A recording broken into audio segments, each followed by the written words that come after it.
Eu sou Lele Ancona e você está no Circularte Educação. Será que você já se inscreveu no canal? Se não, é agora! Vai lá! O Circularte Educação tem o prazer de receber hoje Ioana Iácalos, que é psicóloga, pedagoga e doutora em Psicologia Escolar e do Desenvolvimento Humano pela USP São Paulo. Ioana tem trabalhado como professora efetiva no município de Jundiaí desde 2014, quando, ao trabalhar com a faixa etária de 0 a 3, se apaixonou por essa faixa etária. E desde 2018 é também coordenadora pedagógica de uma escola aqui em Jundiaí. Ela vai mostrar pra gente, vai contar pra gente aqui no vídeo quais são as estratégias que ela entende como fundamentais para a manutenção do vínculo entre escola e família, especialmente para esta faixa etária, né, que são das crianças dessa primeira infância. E vai também contar um pouco da experiência que elas tiveram, né, que os professores e ela na coordenação teve na escola na qual trabalha. Se você quer conhecer um pouco mais do trabalho dela, assiste esse vídeo até o final e também segue o canal que ela tem no Instagram, onde ela vai falar um pouco mais sobre toda essa temática. Bem-vinda, Ioana. Olá, primeiro eu quero agradecer a Lele pelo convite de falar aqui no canal Circularte Educação. A Lele, ela foi minha professora aqui no município de Jundiaí quando eu ingressei na rede. Então eu tenho um carinho muito especial por ela, por todo o ensinamento e reflexões compartilhadas nesse período. Para mim é um prazer falar aqui. No dia 26 de junho, a Lele postou aqui no canal um vídeo onde ela trazia sobre o vínculo entre criança e escola. Nesse vídeo ela abordou o conceito de vínculo, a importância desse vínculo e sobretudo que esse vínculo seja mantido nesse período de isolamento. Hoje eu vim tratar com vocês sobre esse vínculo partindo da perspectiva da educação infantil, que é o meu ambiente de pesquisa e de trabalho, e também porque a educação infantil ela tem uma característica especial quando a gente fala de vínculo, que é que não é possível ter um vínculo entre escola e criança se não passar pela família. Então, na educação infantil, a gente costuma dizer que é uma tríade, criança, família e escola. E a relação que acontece nessa tríade, ela é essencial para o desenvolvimento do projeto educativo da escola. Isso porque quando a família escolhe uma escola para colocar uma criança pequena, um bebê, né, uma criança pequena, ela também está escolhendo partilhar um projeto educativo. E do lado da escola, o currículo da infância, ele é a própria vida. Então, só daí você pensa que essa relação ela é indissociável entre família e escola, porque tanto a família precisa conhecer qual é esse projeto educativo da escola para decidir se é o projeto educativo que ela deseja partilhar para a educação do seu filho, quanto a escola precisa saber dessas relações familiares, já que o nosso currículo é a própria vida da criança. Então, na escola de educação infantil, o nosso objetivo é que haja um desenvolvimento integral dessa criança. E para haver desenvolvimento integral, essa tríade ela é essencial.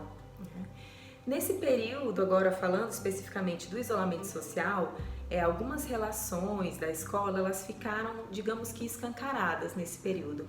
Então, aquela escola, por exemplo, que tinha uma abordagem pedagógica mais transmissiva, mas não se denominava assim, ficou claro durante esse período, quando começou a se passar atividades para casa, a escola que tem uma abordagem mais transmissiva, que passa muitas folhinhas, atividades em papel, na educação infantil. E a mesma coisa aconteceu com relação ao vínculo. Então, aquela escola que já tinha um vínculo bem estabelecido com a família antes do isolamento social, agora nesse período foi fácil retomar essa comunicação, essa parceria durante esse período. Já aquela escola em que a relação já era mais difícil, algumas escolas a família não entrava no contexto escolar, só deixava a criança na porta, não era convidada a participar de algumas decisões do próprio projeto, né, de partilhar esse projeto político-pedagógico da instituição, a gente viu que essas relações foram mais difíceis de ser mantidas.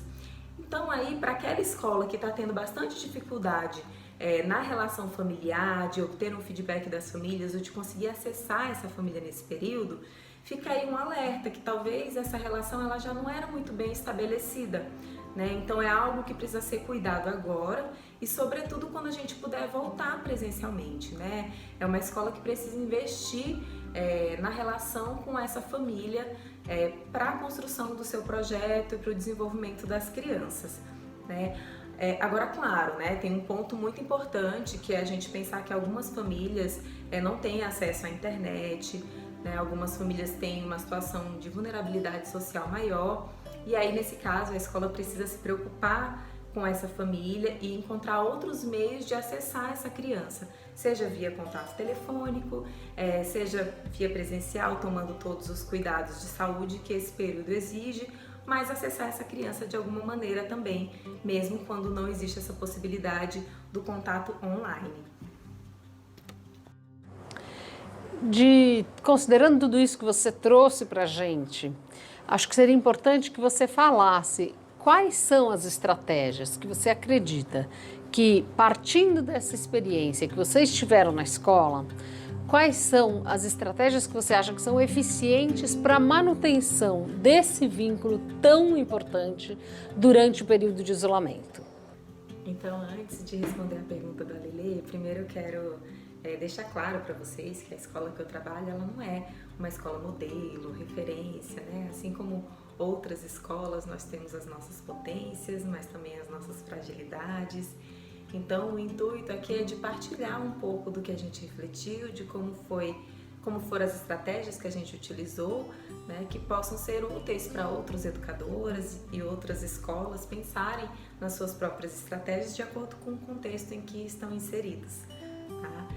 Então, dito isso, eu tentei analisar o percurso que a gente teve na escola que eu trabalho e consegui resumir isso em 7 estratégias, né, que a gente utilizou e que eu espero que possam ser úteis para que você reflita nas suas estratégias também. Então, a primeira estratégia, que é bem importante, assim, que a gente considerou bastante o contexto de cada família, né? A gente pensou que as famílias nesse momento elas estão em situações sociais, financeiras, diferentes, né? De trabalho. Então, tem família que tem 4 crianças de diferentes idades e um computador e todos precisam acessar videoaulas.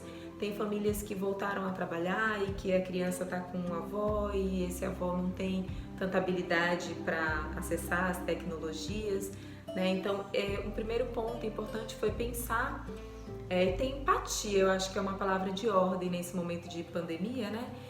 Com essas famílias também e não sobrecarregá-las com várias propostas diferentes, sobretudo propostas que não tenham continuidade entre elas e que só sirvam de muitas coisas ali para a família dar conta nesse período. Então, a primeira estratégia foi essa, de não sobrecarregar as famílias, né? E a segunda, que tem uma relação com essa, foi a utilização dos grupos de WhatsApp. A gente iniciou com grupos de e-mail, porque a gente já tinha esse contato com as famílias via e-mail, mas a gente percebeu que a gente não estava conseguindo chegar em todas elas e algumas pediram pelo grupo de WhatsApp, então a gente resolveu usar essa ferramenta e foi, assim, um sucesso. Então, se a sua escola, os seus professores têm ressalvas com relação à ferramenta do WhatsApp, elas, né, precisam ser respeitadas, mas se o seu objetivo é alcançar um maior número de famílias, eu te digo com carinho para investir nessa ferramenta, né? Porque de fato ela trouxe mais resultado pra gente, a comunicação ali é mais fluida. Fora que no grupo de WhatsApp as crianças conseguem se ver, conseguem falar por áudio entre elas, então essa comunicação fica muito mais assim em tempo real e eu acho que mais fácil para a família acessar ali do que um e-mail, um site. A terceira estratégia foi pensar no seu grupo especificamente. E aí, assim, antes do isolamento social, a gente teve pouco tempo ali com as crianças, mas tem crianças que vêm na escola desde o ano passado ou até mesmo antes.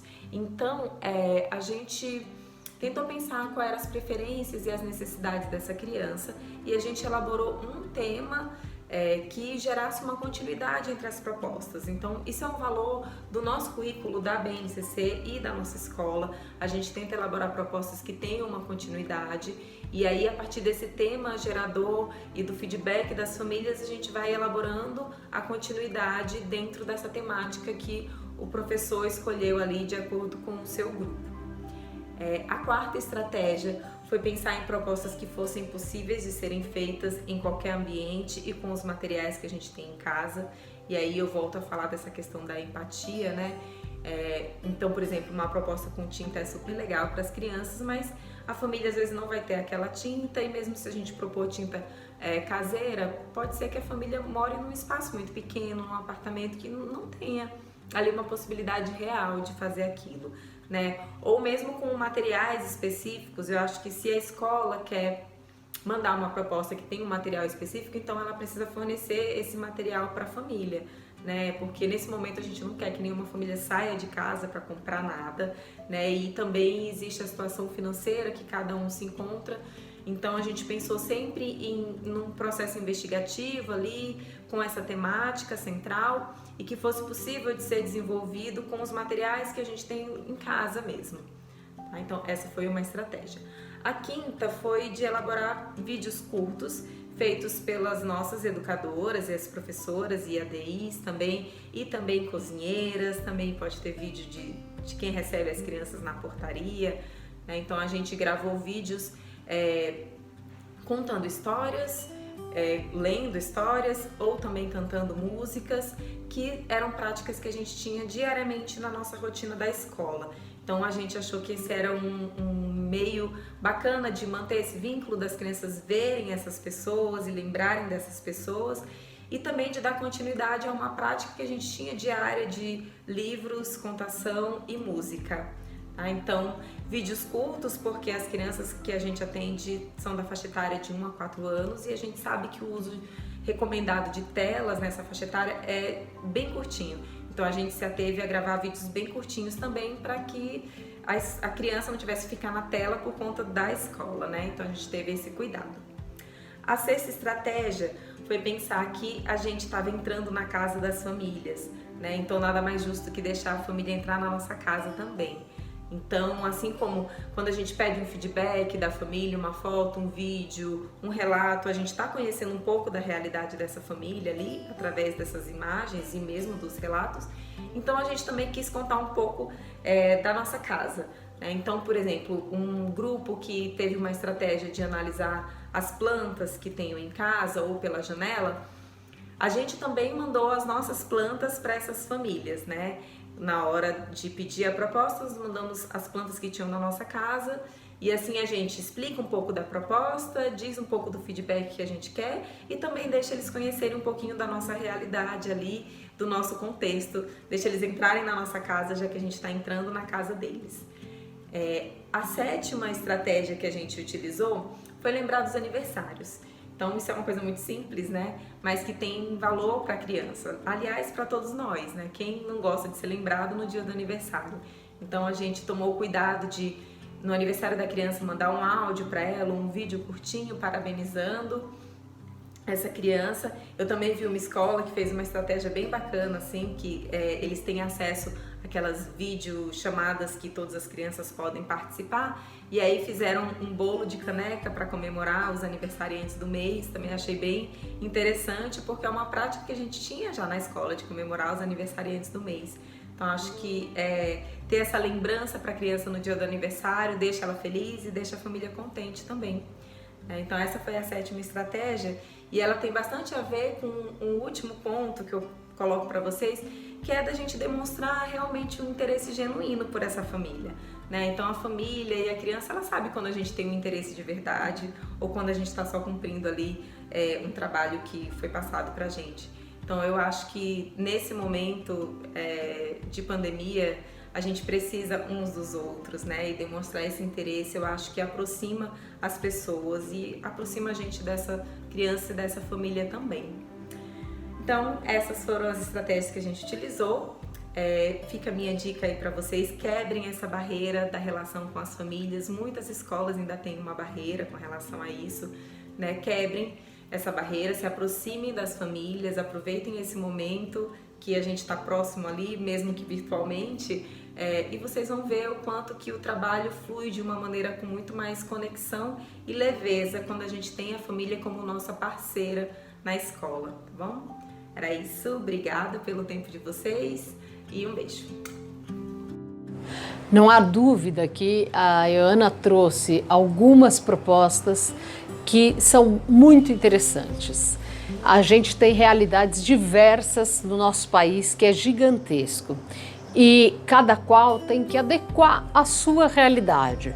Mas acho que a gente partir de alguns princípios que foram apresentados aqui é importante para que a gente possa garantir uma qualidade de educação nesse momento, uma manutenção do vínculo com as crianças e com as famílias, e tudo isso vai fazer muita diferença, está fazendo muita diferença na vida de cada um. Eu agradeço a participação da Ana, espero que a gente tenha aqui ela outros momentos aqui no canal e que você volte, não só para assistir os próximos vídeos, mas que aproveite os vídeos que a gente já tem aqui falando sobre a educação, a arte e as relações que a gente tem estabelecida nesse enorme campo que é tão importante na formação das nossas crianças e jovens do país afora. Até mais!